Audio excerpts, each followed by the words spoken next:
पाप मोचनी एकादशी। एक बार की बात है, महाराज युधिष्ठिर ने भगवान श्री कृष्ण से चैत्र मास की कृष्ण पक्ष की एकादशी के विषय में जानने की इच्छा प्रकट की। तो भगवान श्री कृष्ण बोले, मैं तुम्हें इस विषय में पापनाशक एक उपाख्यान सुनाऊंगा, जिसे चक्रवर्ती नरेश मानधाता के पूछने पर महर्षि लोमश ने उन्हें बताया था।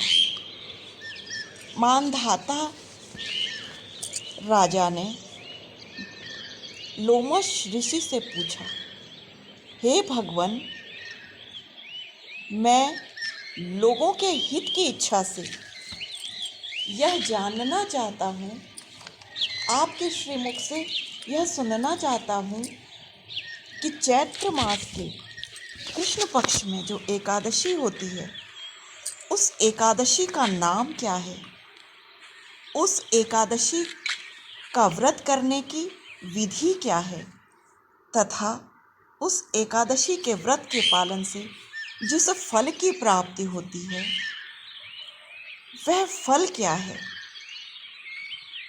कृपा करके आप मुझे यह सभी बातें विस्तार पूर्वक बताइए ऋषिवर।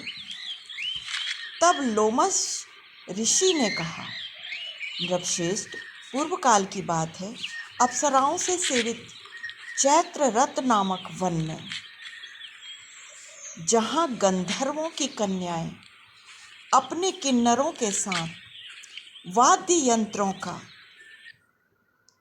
प्रयोग कर वाद्य यंत्रों को बजाती हुई विहार करती हैं, उस वन में मंजुघोषा नामक अप्सरा मुनिवर मेधावी ऋषि को मोहित करने के लिए चली गई।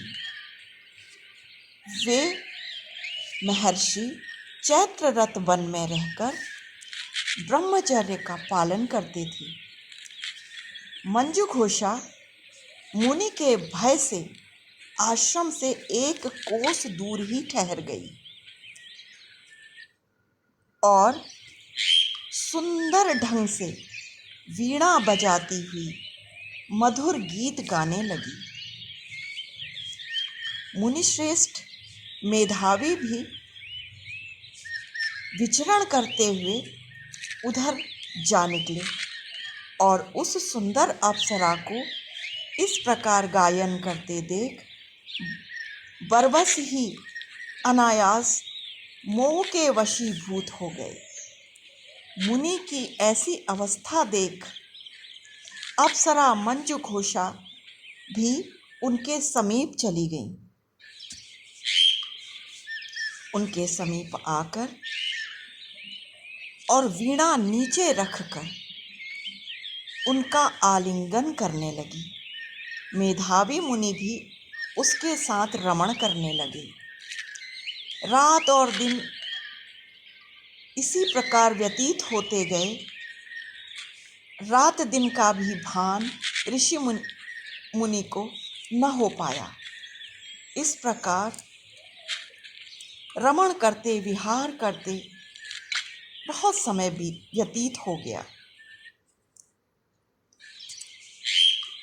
बहुत समय व्यतीत होने के कारण अब अप्सरा मंजुघोषा देवलोक जाने के लिए उद्यत हो गई। उनके देवलोक जाने का समय हो गया।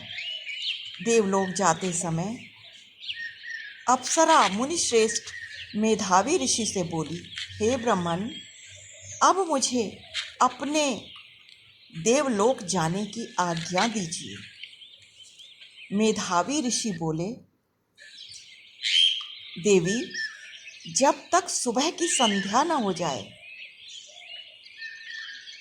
तब तक मेरे पास ही, मेरे निकट ही ठहरो। अप्सरा बोली, विप्रवर, अब तक न जाने कितनी ही संध्याएं चली गईं, मुझ पर कृपा करके आप व्यतीत हुए समय का विचार तो कीजिए। लोमश ऋषि कहते हैं, राजन, अप्सरा की बात सुनकर मेधावी ऋषि आश्चर्यचकित हो गए।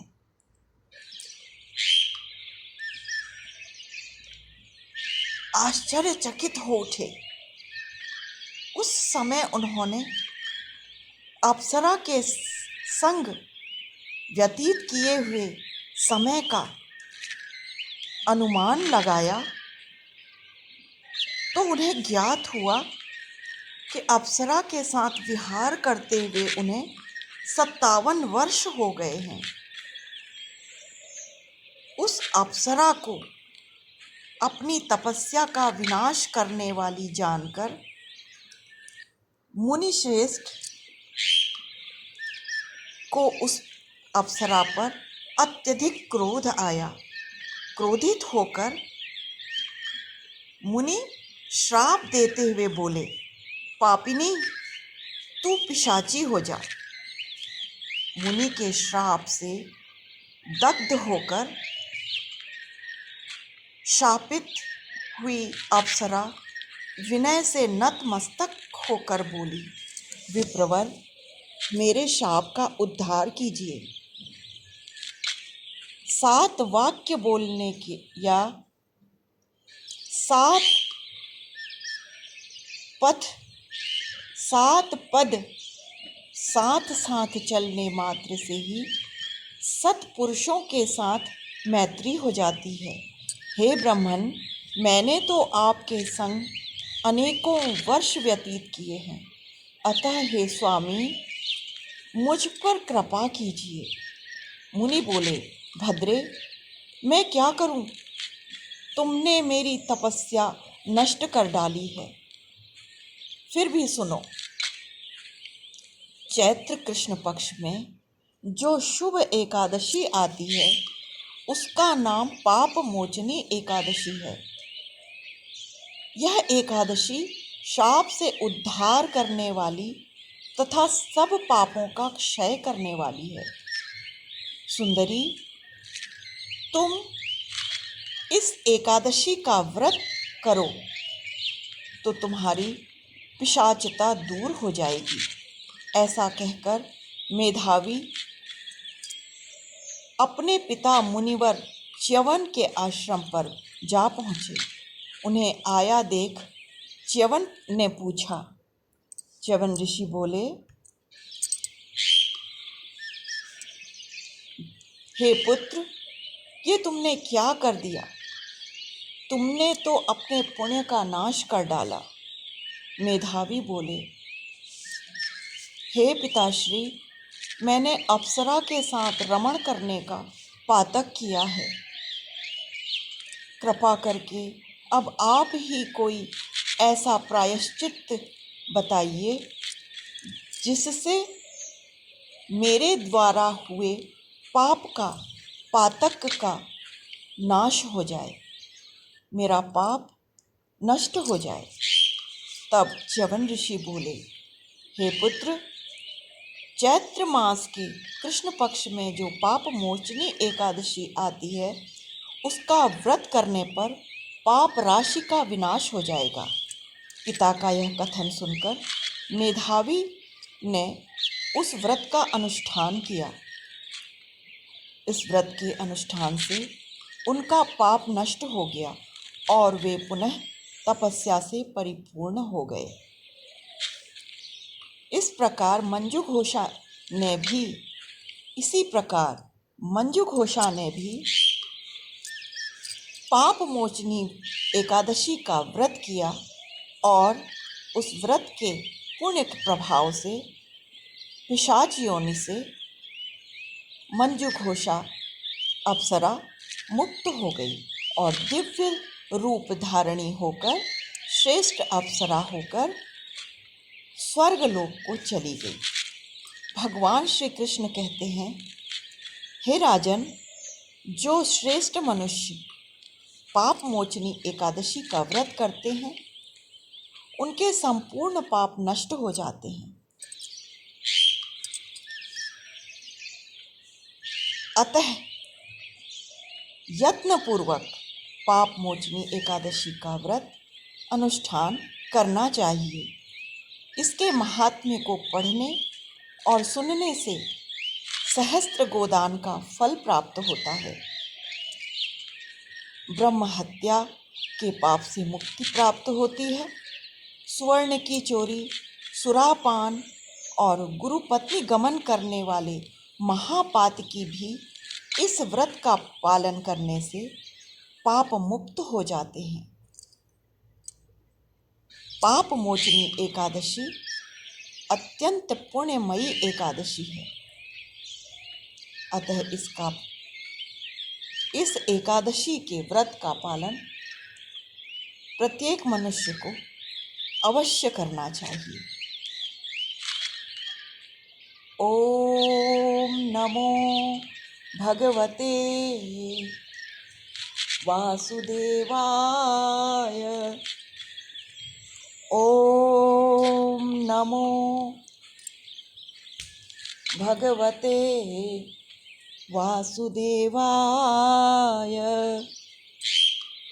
श्री कृष्णाय नमः। श्री कृष्ण गोविंद हरे मुरारे, हे नाथ नारायण वासुदेव। श्री कृष्ण गोविंद हरे मुरारे, हे नाथ नारायण वासुदेव। कृष्ण कृष्ण कृष्ण कृष्ण कृष्ण कृष्ण हरे हरे, राधे कृष्ण राधे कृष्ण राधे कृष्ण हरे हरे। श्री कृष्ण गोविंद हरे मुरारे, हे नाथ नारायण वासुदेव। कृष्ण कृष्ण कृष्ण कृष्ण कृष्ण कृष्ण हरे हरे, राम राम राम राम राम हरे हरे। राधे कृष्ण राधे कृष्ण राधे कृष्ण राधे राधे, राम राम राम राम। कृष्णाय वासुदेवाय हरये परमात्मने प्रणतः क्लेशनाशाय गोविन्दाय नमो नमः। कृष्णाय वासुदेवाय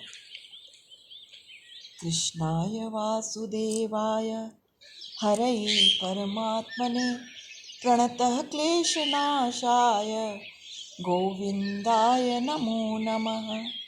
कृष्णाय वासुदेवाय हरये परमात्मने प्रणतः क्लेशनाशाय गोविन्दाय नमो नमः। ओम विष्णवे नमः, विष्णवे नमः। हरे कृष्ण कृष्ण कृष्ण हरे हरे, हरे राम राम राम हरे हरे। हरे कृष्ण कृष्ण कृष्ण हरे हरे, हरे राम राम राम हरे हरे।